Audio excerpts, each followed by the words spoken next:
The Last of Us Season 2 is just around the corner. Here's everything you need to remember from The Last of Us Season 1 to prepare for the new season. The cast of characters in The Last of Us stars Pedro Pascal as Joel Miller and Bella Ramsey as Ellie Williams, both of whom have brought the incredibly popular video game to life on the screen. The Last of Us Season 1 was released in January 2023, which means audiences have waited more than 2 years to see the next phase of Joel and Ellie's stories. In addition to the anticipation those 2 years have built for audiences, it's also made a recap particularly important. Season 1 of The Last of Us covered significant ground, and there are a host of key characters, major events, locations, and plot points that may require a refresher. Here's everything you need to remember from The Last of Us Season 1 to prepare for The Last of Us Season 2's premiere on April 13th. The cordyceps fungus begins spreading, initiating the pandemic. This event kicks off the show. In The Last of Us show, as in the video game, the events that kick off this story involve an insidious fungus called cordyceps, which essentially takes over the mind of the host and turns them into little more than a zombie. In The Last of Us Episode 1, this infection begins spreading rapidly, creating chaos as people attempt to save themselves and evacuate in their cars. Protagonist Joel and his brother, Tommy, Gabriel Luna, and daughter, Sarah, Nico Parker, are among these numbers as well, attempting to flee in their truck. Throughout these scenes, they face myriad obstacles, from bumper-to-bumper traffic that makes them sitting ducks to a full-fledged pandemonium of infected people and fires, complete with a plane flying low and ultimately crashing into the street. With no other option, Joel grabs Sarah from the truck and begins running with her. Tragically, this ends up being as deadly as anything Joel left behind on the street. Joel's daughter Sarah dies in his arms during the outbreak. Sarah's death continues to have a lasting impact on the story. As he's running with Sarah in his arms, Joel crosses paths with a soldier who immediately holds him at gunpoint. No doubt at a shoot first ask questions later point, given how chaotic and deadly things have become so quickly, Joel's pleas to not shoot at them and insistence that they are not sick falls on apathetic ears. The soldier takes a shot at the father-daughter pair, sending them rolling down a hill.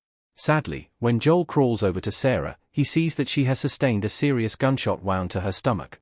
Although his initial reaction is, understandably, denial, in the end, Sarah dies as a result of these injuries. Sarah's death has continued to inform the narrative of The Last of Us, and it is clear that, even after the 20-year time jump, this memory and the loss of his daughter are still as brutally painful as ever for Joel. 20 years pass, during which Joel lives in a Fedra quarantine zone. In the wake of the outbreak, survivors have become clearly divided. Following Sarah's death, there is a massive time jump, all in Episode 1.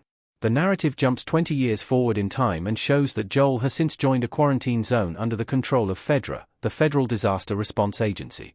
The episode certainly doesn't shy away from the brutality of the present day, nor does the original video game. In fact, Joel is shown taking the dead body of a child and tossing it into a fire in the first few scenes depicting this zone. This also establishes that clear lines have been drawn between factions over the last 2 decades, all in the name of keeping people safe from infection.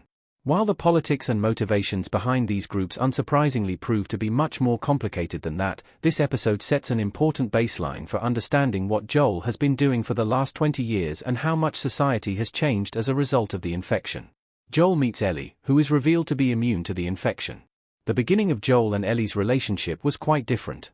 Perhaps the single most defining event in The Last of Us TV show so far has been the introduction of Ellie and Joel, who go on to develop a tight-knit father-daughter dynamic. At first, though, this is far from true. The two are antagonistic to one another from the beginning, with Joel even pointing a gun at Ellie early on. Neither one trusts the other, which is indicative of the climate at the time. These scenes also establish an equally important point: Ellie is the only known person to be immune to the infection.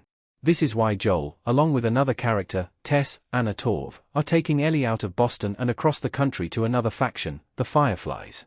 The hope is that Ellie's immunity can be used to identify a cure, thereby saving humanity. Tess sacrifices herself to save Ellie and Joel, knowing Ellie's immunity is critical for the future. This moment proved how essential Ellie really was. In large part because she is aware of how important Ellie may prove to be, Tess ultimately decides to sacrifice her life to help Joel and Ellie get away. In Episode 2, after being bitten and therefore infected, Tess hatches a plan wherein she will serve as a distraction for the impending infected who are swarming Tess, Joel, and Ellie.